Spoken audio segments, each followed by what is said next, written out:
G'day legends, so yesterday Ilia Topuria jumped on the Joe Rogan podcast and it was a great episode filled with every single Roganism you could possibly think about, every single Rogan talking point that he usually does, he does. Even his podcast has turned into a sort of MMA Joe Rogan soundboard, right? But the MMA guru said on his live stream yesterday that he's going to make a full breakdown of that 2.5 hour podcast. So rather than making the exact same video today that everybody else is probably going to make, I thought it would be now a great time to share my thoughts on how Ilia Topuria's foray into the lightweight division is going to go, because it's something that we haven't really nailed down on this channel yet, and a lot of people seem to think that he'll do quite well at lightweight, where I don't believe that he will at all. So today's video is going to be about Ilia Topuria moving up into the lightweight division. However, just quickly, before we get into that, right, Ilia Topuria in the lightweight division, just before we get into that, one of the things that happened on the Joe Rogan podcast that came up with yesterday that I just wanted to quickly address, right, is Joe Rogan's ideas for how he would change the rules of MMA. You know, we've heard this all before. He would have it in an open basketball court arena with a circle in the middle where you can't leave the circle. He'd still have the 5-minute rounds, but if you ended the round on your back, you would start the next round on your back. There'd be absolutely no get-ups. There'd be knees to a down opponent and elbows to the back of the head and all sorts of crazy stuff. That's Joe Rogan's way. People are giving Joe a lot of ridicule. They're laughing at him a lot for these ideas, talking about how it would kill the sport. But I think it should be pointed out, and I don't know if anyone's going to point this out. Joe knows that. Joe knows that it would kill the entertainment factor of the UFC. He's very aware that his ideas for MMA, when it comes to the entertainment side of MMA, are bad ideas. It would lead to just a lot of mostly wrestling exchanges on the ground where someone would get held down and maybe ground and pounded out. But Joe Rogan says that often during the podcast. He's aware that it would kill the sport, yeah? He's aware that most people wouldn't like it from an entertainment point of view. He doesn't care. He just talks about it purely from a fighting point of view. So people are going to make fun of him about how ridiculous these ideas are, but I think it's just worth pointing out that Joe knows that. Joe knows that, okay? It's just something that he's interested in his own imagination, all right? And lastly on that point, right, when it comes to Joe Rogan's interview with Ilia Topuria talks about how he has his own promotional league over in Spain called WOW. This is also something worth pointing out, right? Like, Ilia's got his own fight league. So does Jorge Masvidal. He started his own bare-knuckle MMA promotion. Chael Sonnen once started his own grappling league, and I think that grew into the UFC's Invitational. Anthony Pettis tried his own boxing league. Mike Perry currently has his own dirty boxing league. Why am I talking about all of this? It's just interesting that Joe Rogan is far richer than probably all of those gentlemen combined. And if Joe Rogan really wanted to put this idea together, if he really wanted to chase his passion and have a true fighting combat league, the TFL, he absolutely could do it. He could do it. He's got more money than all of those guys put together and the resources. He's been in the industry long enough to know exactly how to set that system up. It's just interesting that it's just something that Joe Rogan plays within his head. It's not something that he's obviously serious about. So don't jump on his back too much, guys, right? We've all had those imaginatory ideas that we would never put into practice, you know? Like having 5 wives, all with the personality of Japanese geishas. But in reality, I mean, how would it work? I mean, how would the sleeping arrangement work? You know what I mean? Would the wife of the week get the primary spooning position? Who knows? Things to ponder. Anyway, Ilia Topuria into the lightweight division. Let's talk about it. First of all, I have said repeatedly that I wish Ilia Topuria would have stayed at featherweight and put together a sort of Jose Aldo, Alexander Volkanovski-esque run, yeah? Do I think that he would have beaten Movsar? Yeah, I do. Do I think he would have beaten Diego Lopez? Yeah, I do. Do I think him and Jan Silva would have been one of the most hyped fights of late to mid 2026? Absolutely. Ilia Topuria had a bright future ahead of him at featherweight. He could have legitimately gone down as one of the greatest featherweights of all time, which is, I know it's crazy to talk about, like, what are we, 5 days since Alexander Volkanovski just absolutely solidified himself as the greatest featherweight of all time.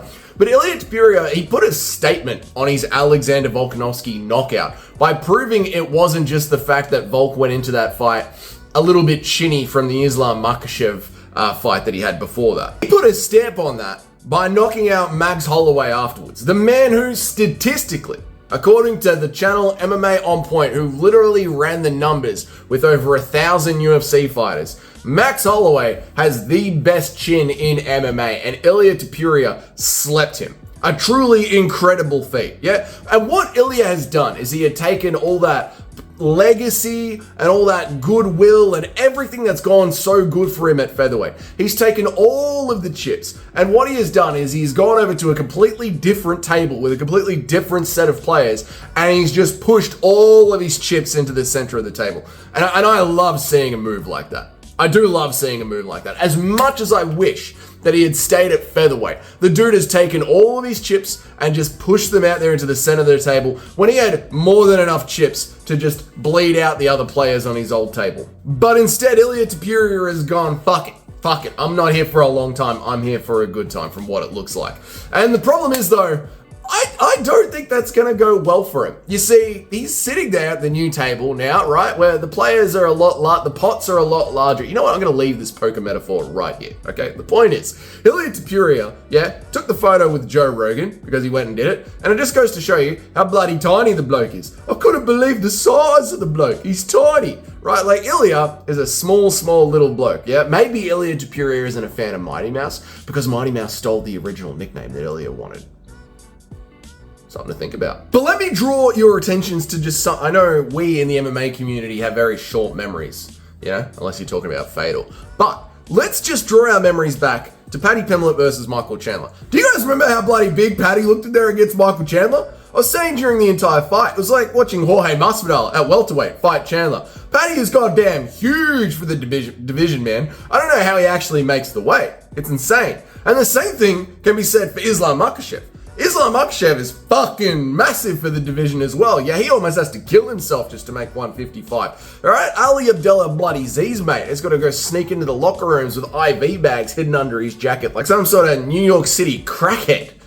And Ilia Topuria, right, to get to Islam Makhachev, he's going to have to get inside that range, And fighters get better over time. Like, Alexander Volkanovski had some success with Islam Makhachev in their first fight, but that was a couple of years ago, man. Islam Makhachev was severely weight drained. He flew all the way over to Australia. That was a peak of the peak of the peak Alexander Volkanovski. And Alexander Volkanovski had to be on his best night ever to get close to Islam Makhachev, and he still lost that fight.